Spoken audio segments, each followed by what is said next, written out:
Chapter 17. The south of River Huai was very fruitful, and Yuan Shu, as governor of such a large territory, was very influential. He was not a little puffed up. The possession of the imperial hereditary seal, pledged by Sun Si, added to his pride, and he seriously thought of assuming the full style. As a preliminary he assembled all his officers and addressed them thus: "The supreme ancestor, the founder of Han Dynasty, was only a very minor official, and yet he became ruler of the empire.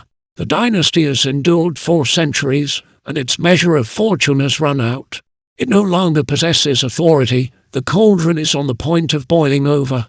My family has held the highest offices of state for 4 generations and is universally respected.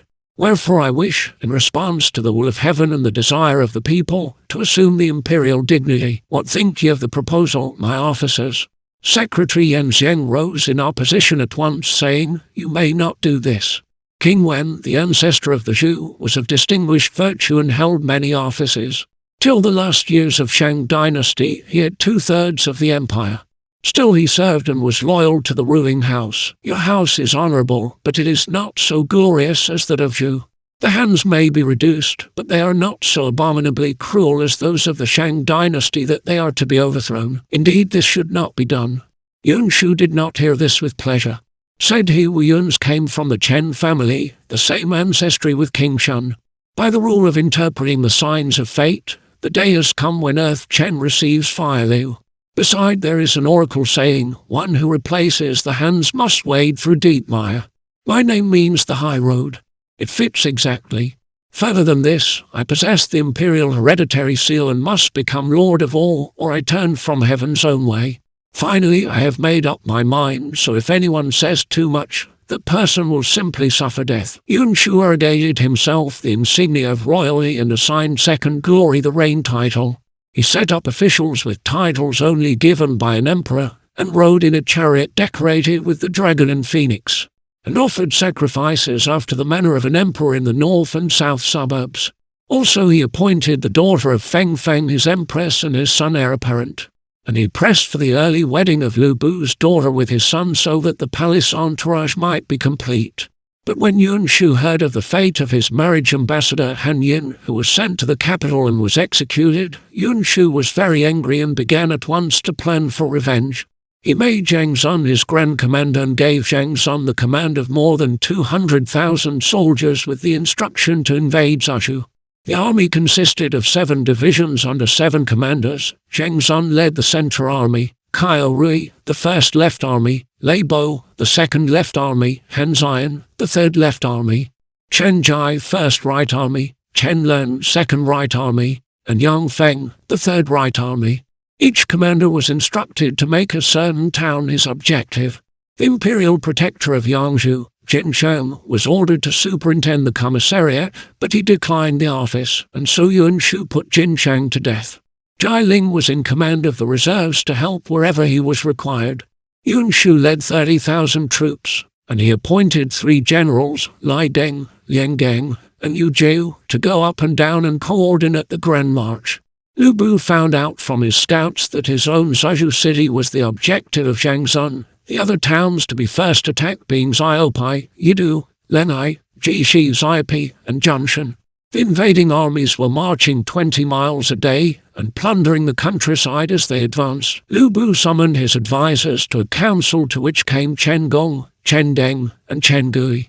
When all had assembled, Chen Gong said, "This misfortune that has come to us is due to the 2 Chens who fawned upon the central government in order to obtain ranks and appointments. Now remove the evil by putting these 2 to death and sending their heads to Yuan Shu. Then he will retire and leave us in peace." Lu Bu acquiesced and had the 2 arrested. But the son, Chen Deng, only laughed, saying, "What is this anxiety about? These 7 armies are no more to me than so many heaps of rotting straw. They are not worth thinking about. If you can show us how to overcome them, I will spare your life," said Lu Bu. "General, if you will listen to Pumi, the region will be perfectly safe. Let us hear what you have to say." Yuan Shu's troops are numerous, but they are only a flock of crows. They are not an army under a leader. There is no mutual confidence. I can keep them at bay with the ordinary guards of the place and could overcome them by some unsuspected stratagem. If I should fail, I have another plan by which I can not only protect the region but capture our enemy. Let us have it." Chen Deng said, "Han Xian and Yang Feng, two of the leaders of our enemies, are old servants of the Han dynasty who fled from fear of Cao Cao, being homeless sought refuge with Yuan Shu. He despises them, and they are dissatisfied with his service. A little letter from the court will secure their help as our allies, and with Liu Bei to help us on the outside, we can certainly overcome Yuan Shu." "You shall take the letters yourself," said Lu Bu. Chen Deng agreed, and a memorial detailing his intentions was sent to the capital, letters to Yuzhu to Liu Bei, and finally Chen Deng was sent, with a small escort, to wait for Han Xian on the road to Xiapi. When Han Xian's army had halted and pitched camp, Chen Deng went to see Han Xian, who said, "What are you here for? You belong to Lu Bu. I'm an official of the court of the great Hans. Why do you call me a Lu Bu's man? If you, general, hitherto a minister of state, now serve a traitor, you will nullify the grand services you rendered in protecting the emperor in the flight from Chang'an. Besides, the suspicious Yuan Shu will assuredly do you some harm, and you will regret not having taken this opportunity to work against him." Han Xian sighed, saying, "I would return to my allegiance if there should be any opportunity." Thereupon Chen Deng gave him Lu Bu's letter asking for cooperation. Han Xian read it and said, "Yes, I know. You may return to your master and say General Yang Feng, and I will turn our weapons and smite Yuan Shu. Look out for a signal flare, and let your master come to our aid." As soon as Chen Deng had got back and reported his success, Lu Bu divided his troops into 5 divisions, each of 10,000, and sent them to 5 friend towns to meet his enemies. Gao Shun led one army to Xiaopai against Kaio Rui, Chen Gong to Yidu against Chen Jai, Zhang Liao and Zhang Bartolenai against Lei Bo Song Xian, and Wai Su to Jishi against Chen Lan.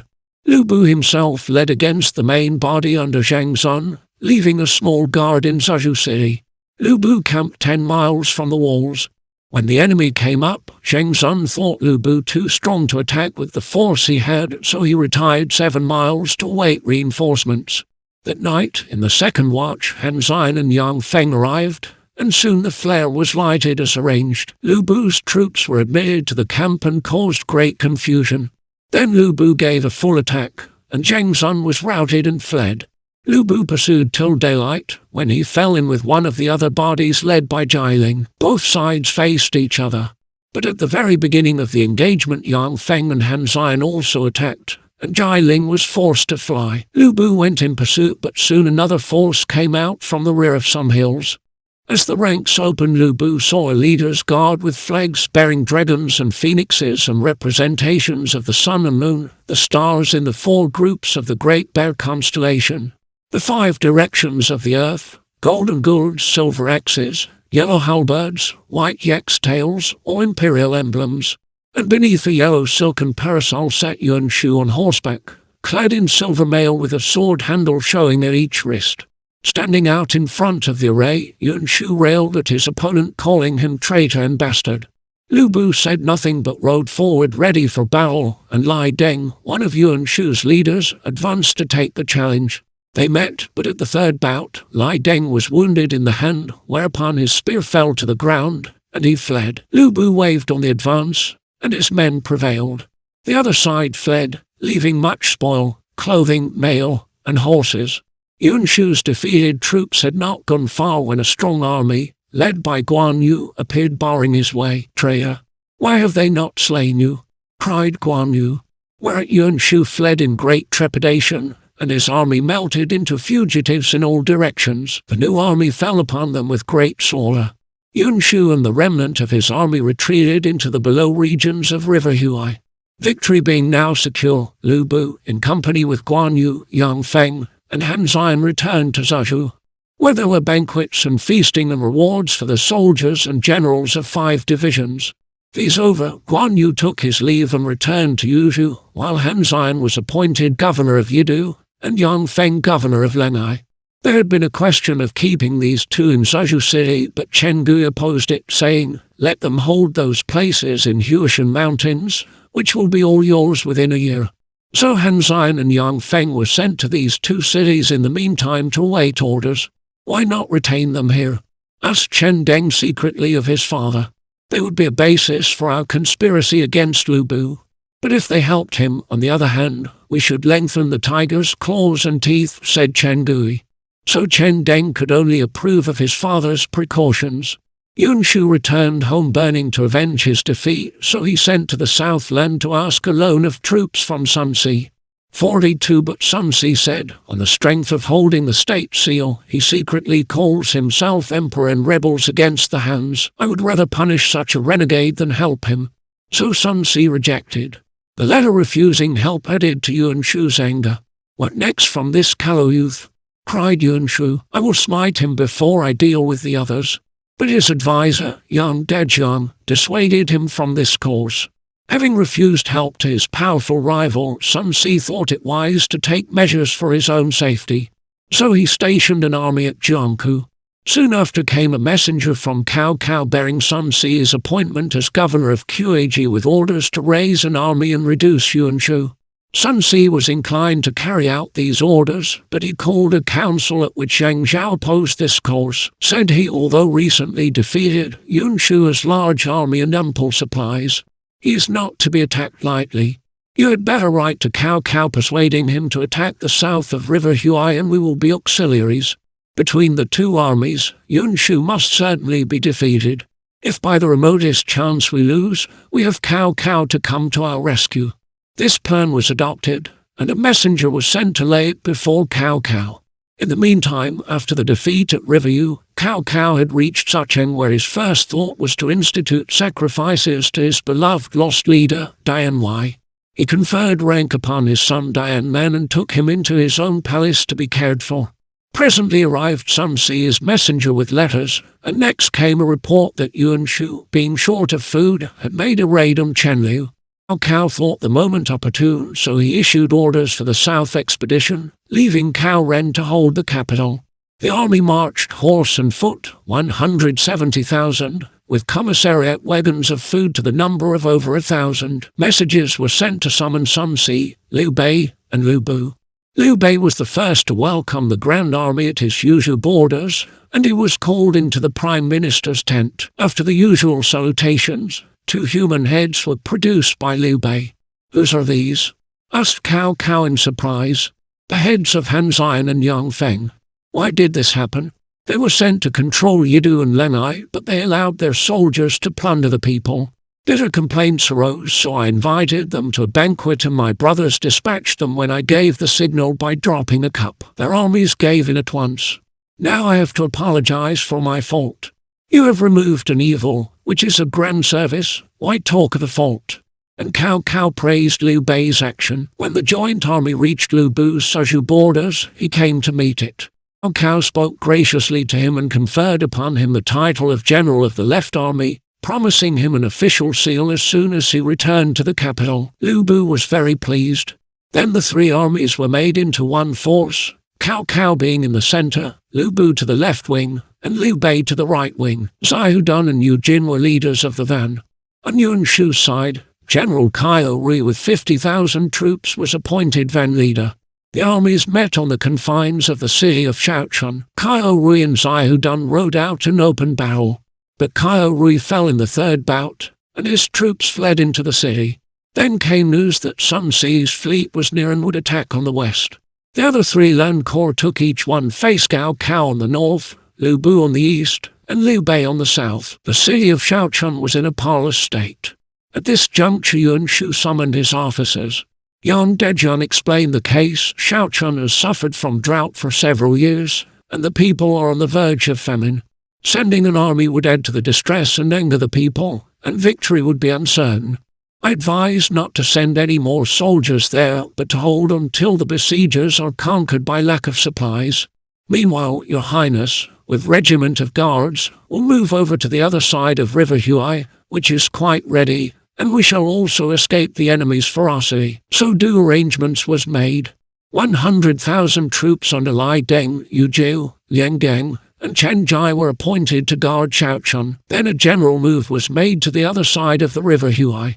Not only the remained army went over, but all the accumulated wealth of the Yuan family, gold and silver, jewels and precious stones, were moved also.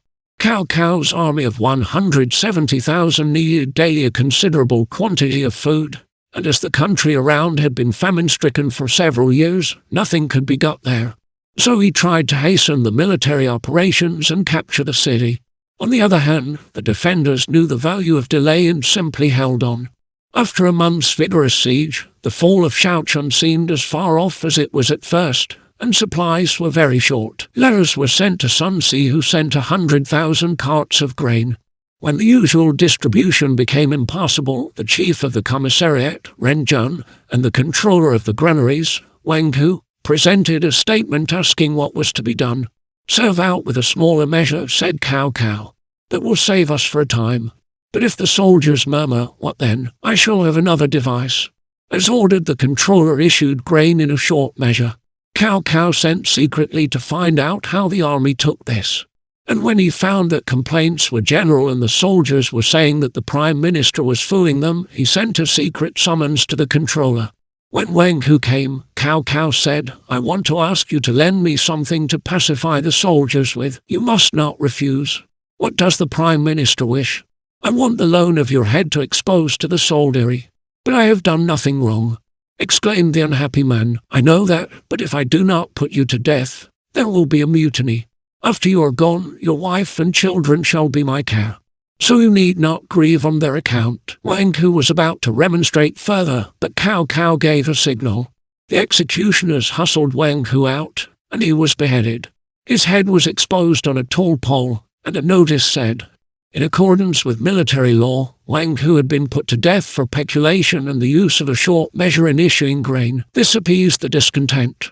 Next followed a general order threatening death to all commanders if the city was not taken within 3 days. Cao Cao in person went up to the very walls to superintend the work of filling up the moat.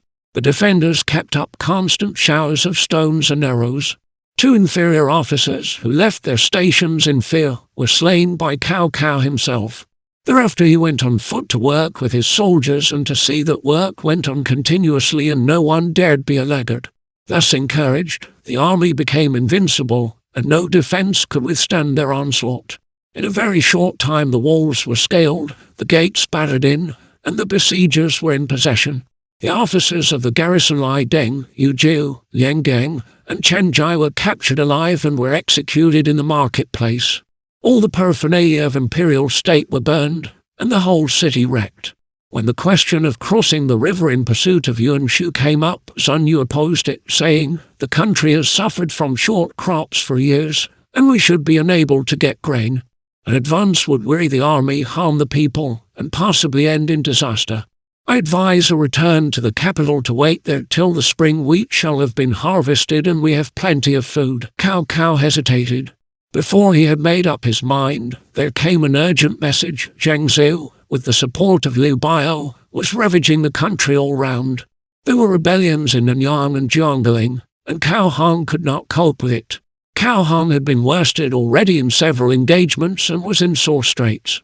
Cao Cao at once wrote to Sun Si to command the great river so as to prevent any move on the part of Liu Biao, while he prepared his army to go to deal with Zhang Ziu.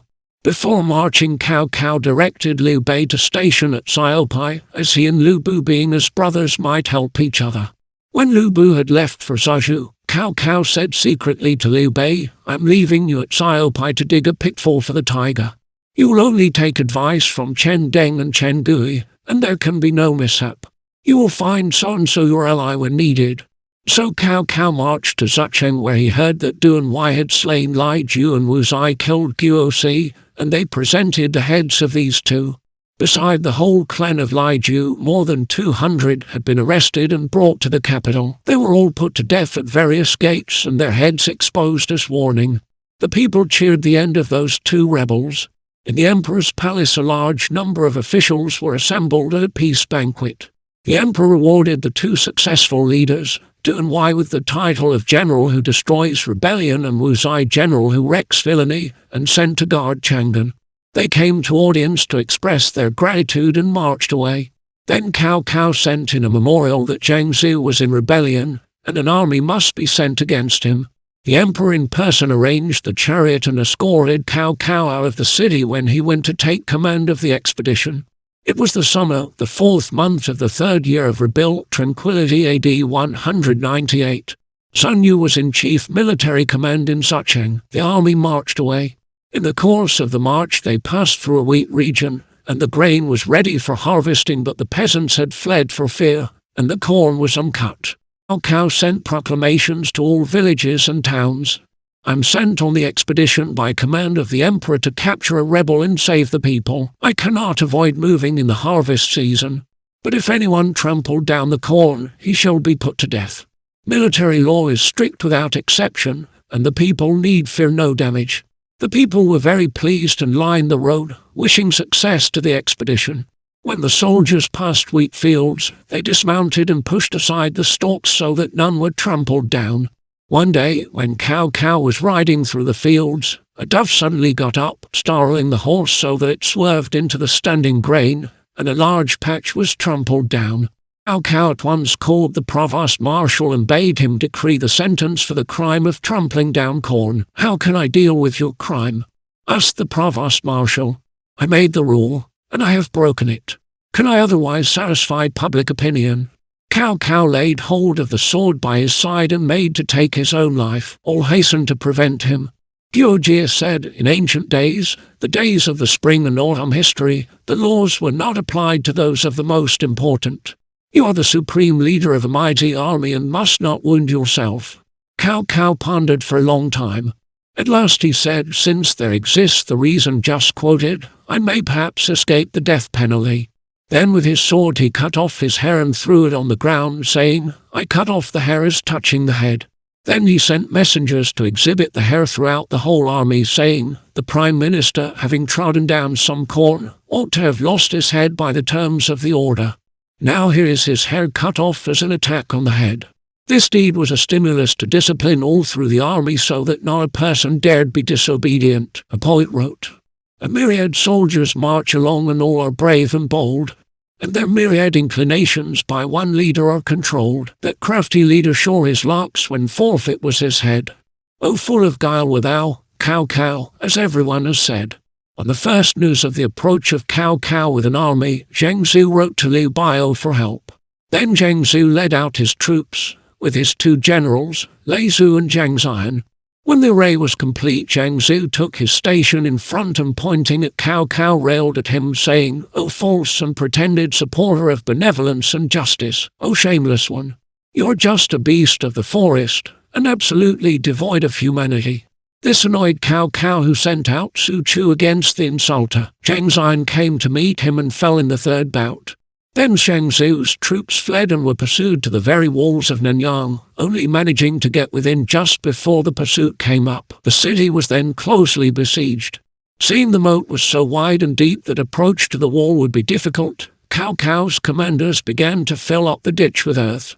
Then with sandbags, brushwood, and bundles of grass they built a great mound near the wall and on this erected steps so that they could look over into the city. Cao Cao rode round the city closely inspecting the defences. 3 days later he issued an order to make a mound of earth and brushwood at the northwest corner, as he would mount the walls at that point. He was observed from within the city by Jie. Jie went to Zheng Zhu and said, I know what Cao Cao intends, and I can defeat him by a countermove, even amongst the very foremost. There is one who leads the way. Someone sees through your devices. Be as crafty as you may. What the countermove was will be told in the next chapter.